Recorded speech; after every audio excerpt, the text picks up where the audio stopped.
we used to say the most uncomfortable thing we show people in buds is a mirror, because when we put you through that, it'll expose the character beneath the surface, and the character is what we're looking for. One last thing before we get into your life story. I have a Patreon account. There are top supporters. They've been around since the beginning. They are why I'm able to sit here and why we're able to give you a platform. And so one of the things I do is I give them an opportunity to ask each guest a question. A lot of questions on Hell Week here. So this is from James Reese. Okay. Hell Week was designed to be very physically demanding. What changes, if any, would you make to the Hell Week training program? It's a great question. It's actually a perfect question. Let me start off by making sure I say that everything I say here on this interview today is only representative of my own opinions, Brad Geary's thoughts. Nothing is representative of Naval Special Warfare or the Navy's official positions on anything. Disclaimer out of the way. I wouldn't change a thing with Hell Week. And it's an interesting question. It's one I got a lot of times when I was the commanding officer of we'll just call it BUDS to make it easier for everyone to understand. What a lot of people miss is that I did my XO tour back there as well. So I've had now 4 separate years, 2 consecutive, or not consecutive, but 2 years at a time consecutive tours. The thing that everyone's interested in is always about the physicality of Hell Week and of BUDS in general. But what a lot of people don't realize, and we talked a little bit about this, the physicality piece is really mildly interesting to us. It's what it produces. It's what it highlights. When we put people in positions of physical discomfort, it sheds the veneer of who they came to us and thought they even were. We used to say the most uncomfortable thing we show people in buds is a mirror, because when we put you through that, it'll expose the character beneath the surface, and the character is what we're looking for.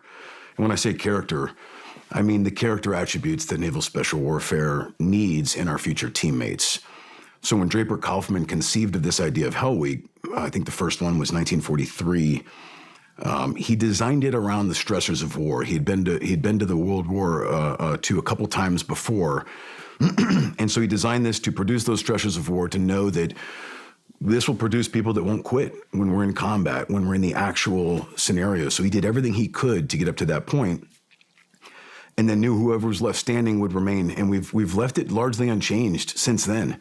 That's a long time. There's been small changes, micro changes, some curriculum shifts here or there. We've added a lot of safety precautions in place and backside support to make sure we're managing that risk effectively. Turns out people back in the 40s and 50s, might have been a little bit more reckless than we are today.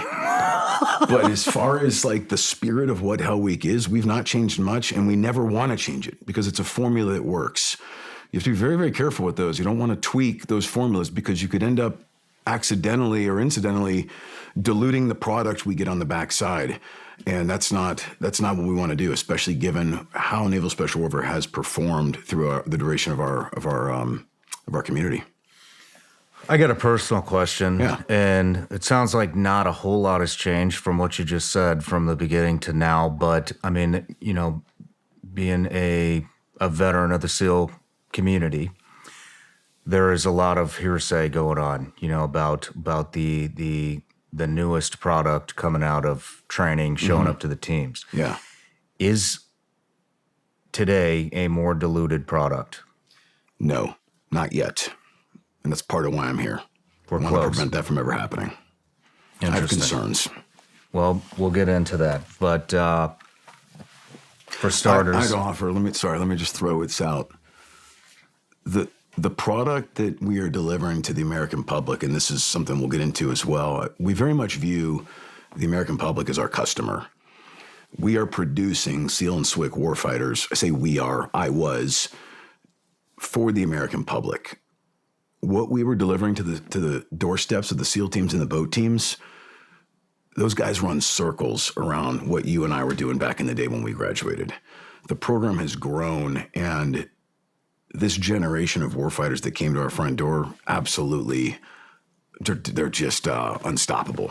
So I would offer, while the curriculum hasn't changed much for the core element, what we've added to it as far as qualification training, these guys are just and girls are absolutely phenomenal.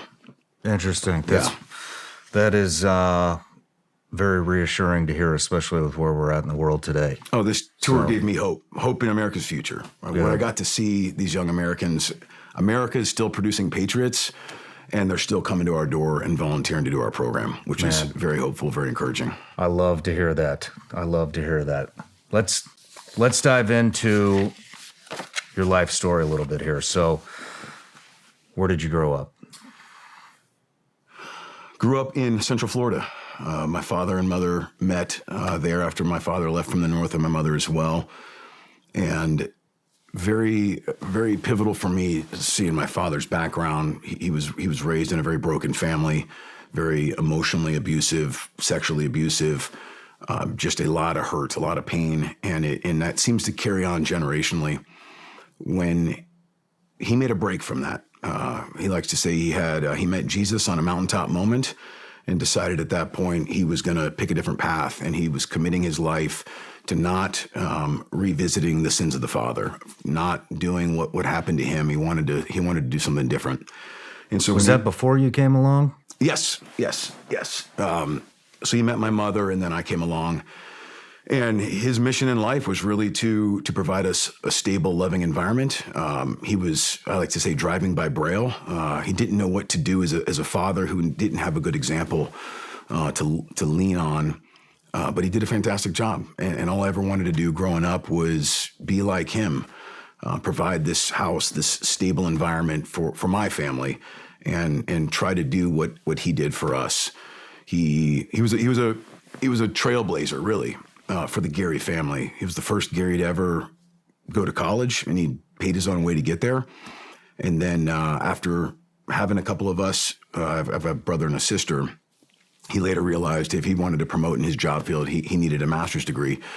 So while raising a family, he started taking night classes on his own, again, paid his own way, and got his master's degree to just keep providing more for our family. It was really just, looking back, I see now, as a kid, your dad's gone here and there, and you don't understand why.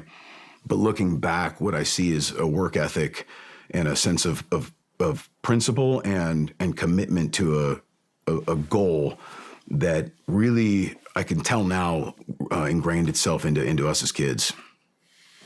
What did your dad do? What was his occupation? Well, he's kind of been all over the map, but he basically, the way I like to describe him to another military man, he's kind of like an executive officer. He's an entrepreneur to some degree. Entrepreneur, I mispronounced that. And has bounced around with a bunch of different companies, working with people that did these startups, and has done very, very well as kind of the operations guy, finding efficiencies. He's got a master's in business, and so he applies that, plus all of his experience in a couple different industries now, to just look for efficiencies, bring better return on the investment, and earn profit. No matter where you're watching Shawn Ryan Show from, if you get anything out of this, please like, comment, subscribe, and most importantly, share this everywhere you possibly can. And if you're feeling extra generous, please leave us a review on Apple and Spotify podcasts.